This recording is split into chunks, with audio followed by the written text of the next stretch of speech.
In today's video, we're going to be talking about why Grand Theft Auto 6 is taking so long to come out. I came across this article on Sky News that actually interviewed a handful of reputable people in the industry that know what's going on and why it's taking Rockstar so long to get GTA 6 out the door, much less even officially talk about it. So the article says Rockstar is one of the video games industry's most celebrated studios, famous for Grand Theft Auto, Red Dead Redemption, and other huge franchises. Few other developers command the same hype, and the unprecedented success of GTA 5 has made the long wait for GTA 6 even more painful for fans. So they go on to talk about how Grand Theft Auto 5 was the fastest entertainment product in history to make $1 billion, the most profitable ever, and GTA 5 has since sold 185 million copies. And the article goes on to say, and yet despite the game's unprecedented success,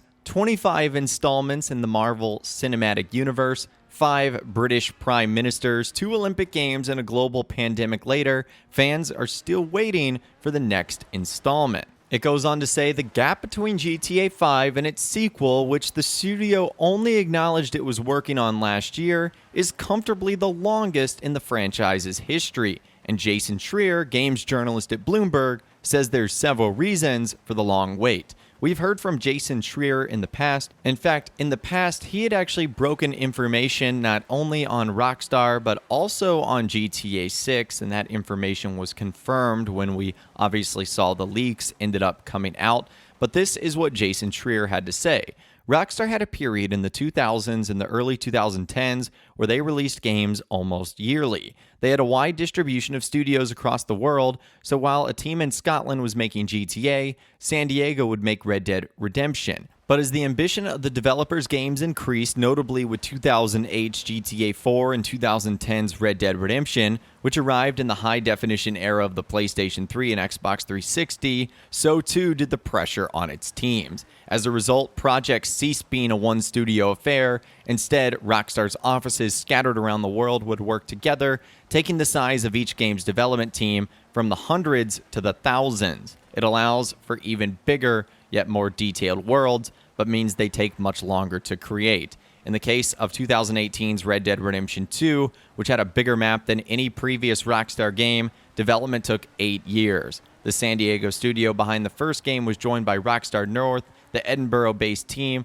known for GTA, to ensure the ambitions of studio founders Sam and Dan Houser were met. And by the end, some 2,000 people were working on the game, and analysts reckon development costs ballooned to anywhere between $170 million to $240 million, more than most blockbuster films. Now, the second issue is culture crunch. Red Dead Redemption 2 was a critical hit and commercial success, but its release was quickly followed by reports of culture crunch that allegedly saw some people work 100-hour weeks to get the game finished. And Jason Schreier reported on the company's culture extensively and says it was a place where the attitude was, we're thrilled to be here, we make games for a living, let's sleep under our desks and crunch these things out. He says Rockstar has since been trying to make itself a nicer place to work, which may result in less demanding deadlines for its staff to meet. The third issue was unprecedented times, and like everyone, Rockstar was also heavily impacted by the pandemic.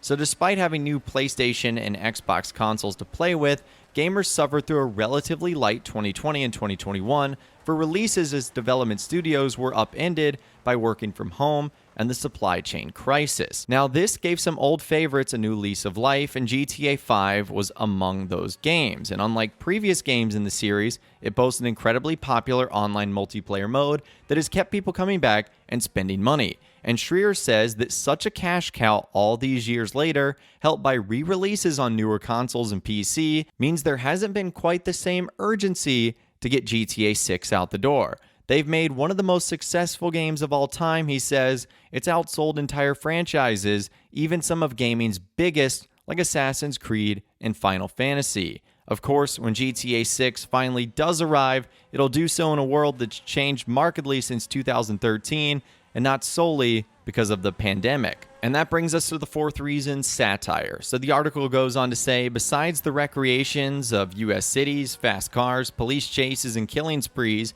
GTA is best known for its satire of American culture. From police brutality and gun rights to obsession with consumerism, it's always on the nose, but it goes further than most other games dare. But nearly 20 years on, writer Trevor Strunk says GTA transcends any such criticism. He goes on to say video games are so culturally enmeshed in everyday life for so many people. GTA is a big driver of this. Kids grew up wanting to play them when there was something quaintly illicit about video games, and now those people are adults who can afford their own consoles to play GTA. All the 40-year-old dads who would have complained about it 20 years ago are now playing. But Strunk says GTA's commitment to rubbing people the wrong way may have become one of the developers' worst enemies. In a post-Trump world, satirizing America is a lot more complicated. He goes on to say, Rockstar's super interested in satirizing the world, but then the world catches up. With things like American excess and car culture, they've created this almost self-fulfilling satire, and part of the reason we waited so long for GTA 6 is that it's difficult writing satire after 2016. The election of Trump and things that would have seemed like a joke in years past all came true. Dan Houser, one of Rockstar's co-founders, seemed to agree with this sentiment during a 2018 interview with GQ, admitting the US might be beyond satire. He has since left the company, but as we know, his brother Sam Houser remains president. And of course, the final reason is a huge leak that ultimately revealed the game's direction. So of course, whatever troubles the next game writers have faced, they may have paled in comparison to the disappointment they felt when it fell victim to a huge leak last year. In what was one of the gaming industry's most high-profile cybersecurity breaches, dozens of videos showing robberies, shootouts, and open-world driving were posted on an online forum. And Rockstar was forced to release a statement acknowledging a network intrusion in which an unauthorized third party illegally accessed and downloaded confidential information from our systems. Rockstar said it was extremely disappointed to have the details of the next GTA shared with you all in this way, but executives did insist the breach wouldn't impact the game's development. And in the leaks, one of the things we learned was that we were going to be playing as our first lead female character, who goes by the name Lucia, and writer Leigh Alexandra ended up talking about this, saying, I always felt GTA was equal opportunity offensive. I remember playing it as a young woman and thinking, while it didn't correspond at all to how I felt in real life, the transgressive ethos of being cruel and condescending towards everything was considered really liberating. It was all about laughing at the ugliness of society, and women have ugly, transgressive feelings too. Making a woman lead has been a trend in video games for 10 years now, but there's always an assumption it has to be a positive interpretation. But guess what? Women want to drive cop cars and get angry too. We have a lot to be mad about these days. I want to play GTA as a woman on the edge, a woman who's overwhelmed by the school run, driving through traffic with mascara running down my face, running over pedestrians in front of the abortion clinic, smashing windows, and running tanks over police cars. And sort of wrapping things up, unfortunately for fans, it seems like the long wait for Rockstar to join the party still has some way to go. A recent earnings call at publisher Take-Two Interactive suggested the company was expecting record levels of operating performance in the next financial year, helped by a significant inflection point that many hoped was a tease about GTA 6's release date. But that could mean it could arrive as late as March 2025, and Bloomberg's Jason Schreier says the game's humongous and dense scope means that may even be an optimistic date. So those reasons right there, and getting to hear from some of the most reputable people in the video game industry, should give us the reason on why GTA 6 is still not here and why it's taking so long for the game to come out. But I would, of course, love to hear from you guys in those comments down below.